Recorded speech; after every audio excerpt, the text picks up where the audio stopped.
Butcher Ambulance Service. What is your emergency? Hello, yes, someone has been stabbed. Sir, I just want to confirm, are you calling from 555-911-1234? That's my phone number. Please send an ambulance. What is your location? The BP garage in Tableview.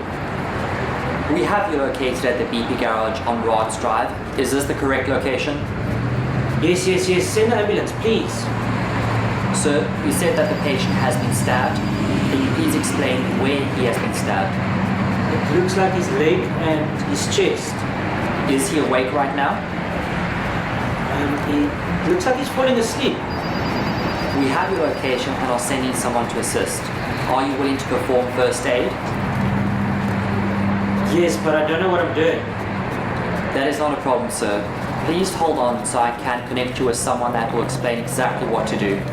We are sending emergency services to you now. Community Medics, this is Kevin speaking. Good morning. Hi Kevin, this is Eric from Butcher Ambulance Control. We have a call for a male that has been stabbed and are sending the ambulance. We see that you're close by. Are you able to assist? No, yes I am. If you could just send me the address. It is at the BP garage on Rods Drive. I'm sending the details to your vehicle right now. Yes, so good morning. I'm Kevin. I'm from Community Medics, and we're just going to tell you a little bit about what our program entails. So what you saw now is that we've just received a call, and as we're community-based within the organizations, being an NPO and a PBO, what that means is that we've got resources within most of the communities running from the central through to Tableview and through to the south. So as soon as we receive a call, it automatically is then sent to all our volunteers that work within the area. We will basically receive a map, and that will show us the direct route to the scene. And at the same time, we would have also received it on our TomToms, which are situated within the response vehicle, and that would navigate us to the scene.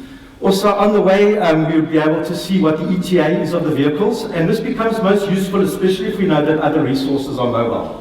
If we see that we are going to be 10 minutes out, and we know that the responding ambulance service is 5 minutes, then we know that we can stand down. And it also helps us to actually see which is the closest responder to that particular call, especially when we look at our community responder program, which I'll talk about a little bit later.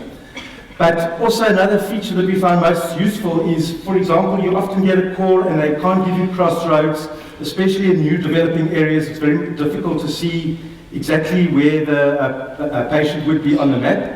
And then we can just push something like Rapid Locate, which will send an SMS to the patient or the caller, and by accepting it, it will then appear on our Rapid Deploy CAD, where it will show us exactly where that caller is, and then we automatically just navigate it to that particular place where the person is. It also captures real time for us, so one of the DOH requirements as part of the licensing is that you must have an audit trail, and in this particular instance, what we will be able to do is every time we call a service, as we update on the patient's condition, this is captured with timestamps, and it's an audit trail that we can obviously use for that particular call. And then what we also do using the Rapid Deploy system is once we've completed the call, the PRF is actually uploaded onto Rapid Deploy. So all our PRFs are then stored electronically in the cloud. Okay, so one of the things we need to look at is if you look in the Western Cape, we're looking at just over 6 million people. This is according to the Community Survey of 2016. They actually predicted 5 years ago that our population would be approximately about 3.5 to 4 million.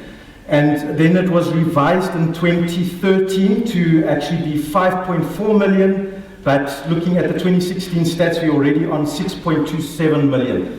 So you can see there's quite a big population. And within the city of Cape Town, we're looking at just over 4 million people that are reliant on the health services. The informal dwellings, 17% of people are living with informal dwellings, so you can see that there's very poor infrastructure. Obviously, disease is a problem, and also socioeconomics, you have a lot of alcohol and drug abuse, and that obviously leads to an increase in patients. And they'd say 9.7% of these cases, households have experienced crime, someone in that household. Now, if you say 9.7%, that sounds little, but if you look at the survey, In South Africa, this is actually the highest. So at the moment, the city of Cape Town has got the highest exposure to crime. The average income of people within the city of Cape Town area, you're looking at approximately 20,000 rand. So if you take that 20,000, average family of 4, you can actually figure out that there is not much money left for medical aid. So that's why only 16.4% of people actually belong to a medical aid. So everything goes over to the Western Cape Government's emergency medical services. Those are the ones that are having to deal with most of the medical emergencies. And it was from basically that viewpoint that we realized that there is a lot of trained medics within the communities that aren't actually involved full-time within the EMS service. And perhaps we would be able to assist in helping out the Western Cape Government. Okay, so what our vision is to provide first world emergency medical care free of charge to all people in need. In other words, we don't bill a cent for patient care, and we rely solely on donations from the public and from the community. Okay, so what is the point? I mean, the thing is often we speak a lot to the medics and a lot of people asking, why are you doing this? Well, the first thing that we are not trying to do is we're not trying to duplicate resources. What I do is every month, very carefully, we look at our statistics, and if we see that the ambulances are getting to scenes before us, then there's actually no point in us doing what we do, because then it's basically coming down to that definition of ambulance chasers.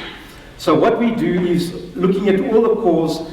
In 99% of our calls, we are there before the first EMS service arrives, and then that obviously gives us the opportunity to stabilize the patient.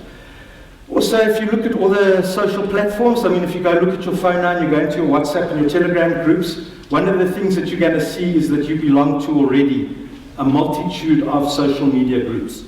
What was happening there is if you're part of the neighborhood watch, law enforcement, SAPS, or just part of a street committee, Twitter, all of those particular organizations, you'll find that these calls are going out prior to actually getting to the EMS service, and then you have a massive response from members within the community.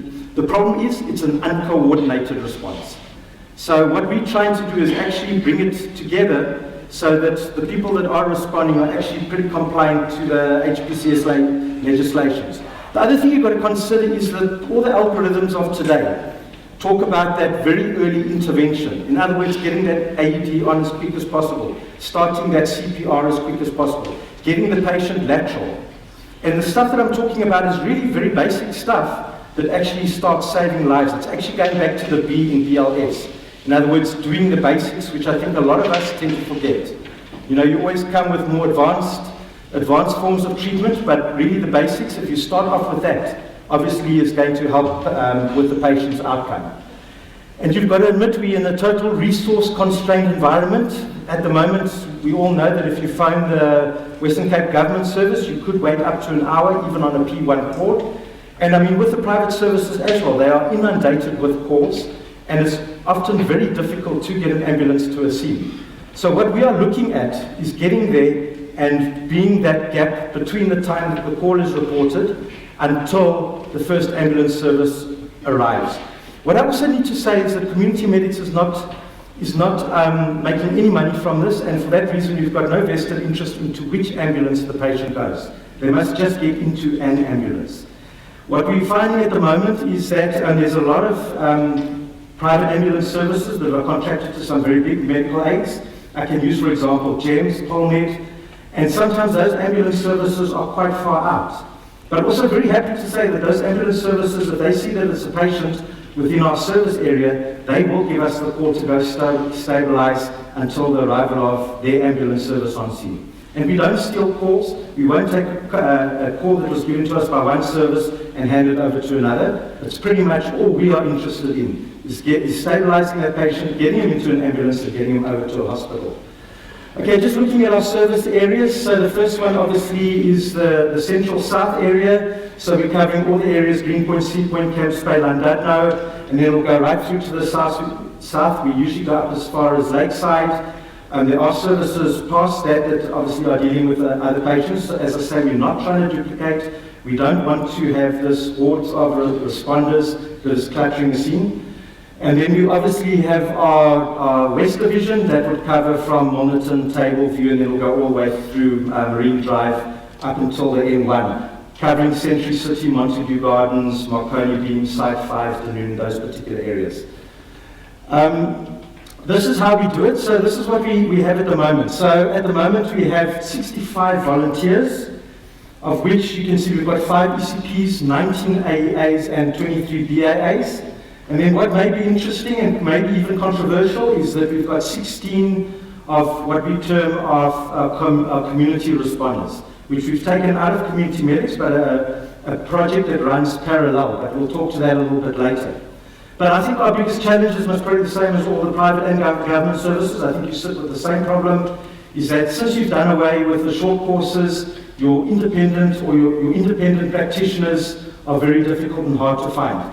What that means is our response vehicles that needs to be crewed by at least an independent practitioner becomes very difficult to roster, even though you have a lot of your BLS and your community responders that are more than willing to be out on the road. So that obviously is a challenge for us. And yes, we try to get hold of ECPs to join us, but if you spend 4 years at varsity, what you're left with is massive student debt, you need to get into a service and then they're going to work you like a slave anyway, and you don't have time to actually come and work for us. But if you have one breath left in you, just join us.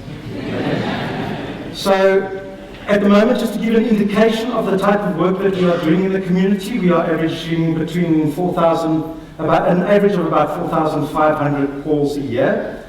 We have very actively marketed in the beginning that we don't treat flu and the cough and the cold or put plasters on. So we are focusing very specifically on medical emergencies. I know that a lot of ambulance services are really plagued with the minor calls, your P2 calls that actually take a lot of your time. We've tried to move away from that, but haven't been entirely successful, because we also get those calls of patient is unresponsive, you arrive on scene, he's walking around having a cigarette on the cell phone, it's difficult to ply that from his ear. But all he wanted actually is, can you just check my blood pressure, or, I'm not feeling well, or I've got a pain in the arm. Which means that we will also have to stay with that patient until the arrival of an ambulance service, unless he chooses to RHT. Okay, just on our reaction times, we are looking, and this is calls that we respond to ourselves. We've got about 85% of our calls are within 8 minutes. We've got 10% of our calls are within 15 minutes, and then the 5% is basically under the 30 minutes. The reason why some of our calls are a little bit longer is we are working from the incident time, and that's the time that the initial emergency services receive the call.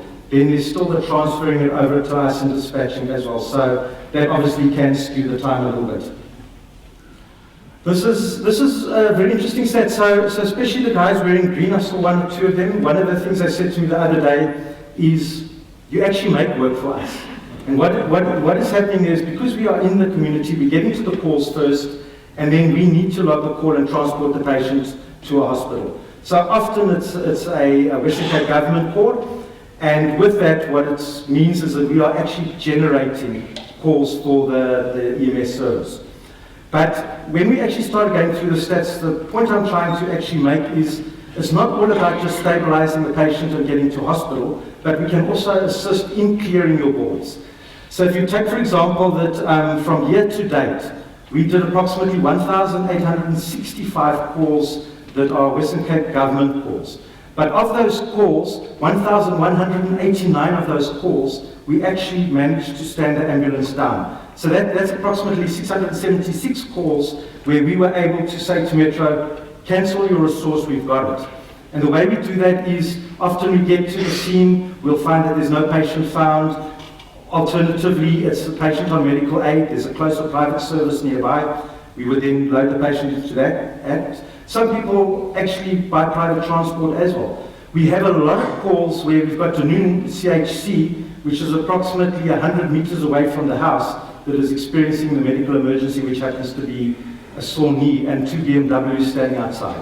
So with a little bit of prompting, we managed to actually get the patient to transport themselves to the hospital. No scenes found, duplicate incidences, and then obviously the very sad one, patient is deceased, there's actually no point either. So the bottom line is we're actually able to clear the board a lot just by actually going and screening that call and seeing that it actually is not the P1 that everybody now is responding to. As I mentioned earlier, we get a lot of motor vehicle accidents, multiple patients, patients trapped, patient unresponsive, patient not breathing. And what you find when you get there is a drunk patient or somebody that's not trapped but they just don't want to get out the car because they actually want to drive away. All of that is saving the resources from actually having to attend to that court, and it frees you guys up to actually go do some real medical stuff as well. So there are benefits in this relationship. So I talked about our community responder program. So Community Medics is very involved with the Western Cape Government EMS, where we are one of the service providers of the EFAR course. And what we found is we were doing classes of 25, doing one a month. So every year we were probably pushing out about 250, call them EFARs. Taken over the 3-4 years we're doing, we must probably looking at about 700 to 1,000 people that we have trained in emergency first aid responding. The problem is that they are now all out there. And what are they doing? It's probably cluttering your scene. So what we did is we looked at the literature, and the literature says something very clear, is that 90% of patients die from trauma injuries awaiting the ambulance service. So what is important with that is that we've trained these EFARs to actually talking about hazards, help, and help means giving us exactly the right information, dealing with unconscious patients. So you get two types of patients, a conscious and an unconscious patient, two types of unconscious patients, and that would be breathing or not breathing. If they're breathing, put them lateral. If they're not breathing, commence CPR. And then obviously hemorrhagic control is something that we've also taught them on, bandaging, splinting. In other words, they are able to deal with a lot of P1 calls doing that early intervention that we've all been talking about. So we've now actually coordinated them. So instead of a parallel separate system, we've pulled them into our system. And if we don't have a response vehicle, we can see on rapid deploy exactly where the people are within the community. If they're very close to the call, they will go, assess the patient, give us a lot better information than what the caller normally can. And we would then be able to get them to do the primary treatment whilst we get the necessary responses. And we found that this has really saved lives. So this is the type of work that they do: C-spine immobilization, splinting, scene safety, and most importantly, giving us the correct information. So we've now arrived on the scene of this patient.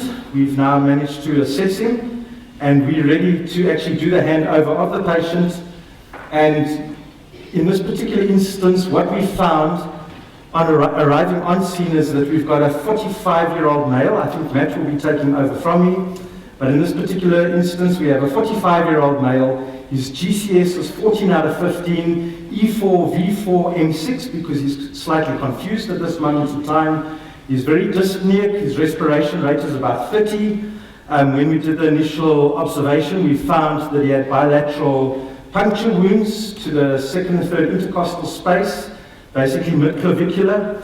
And as I said, very short of breath, pulse is 145, his blood pressure is 165 over 100, his SATs currently is 93%, very pale, diaphoretic, he's nauseous, and his capillary refill is greater than 2 seconds, and his HTT is 6.8, but he did report to us that he's been drinking heavily the whole night. And this particular patient is not doing very well. We've noticed decreased air entry in both the left and right apexes and bases, and we also see that there is a puncture wound. The patient said that he was stabbed. It's in the left femoral artery. So we've now tried to treat this patient up until this moment, where we've put 2 occlusive dressings on each of the chest wounds.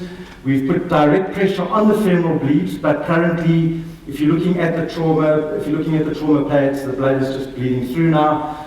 Managed to get IV access, so we've got ringers up with a 14 gauge, and then we've obviously put him onto a non-rebreather mask.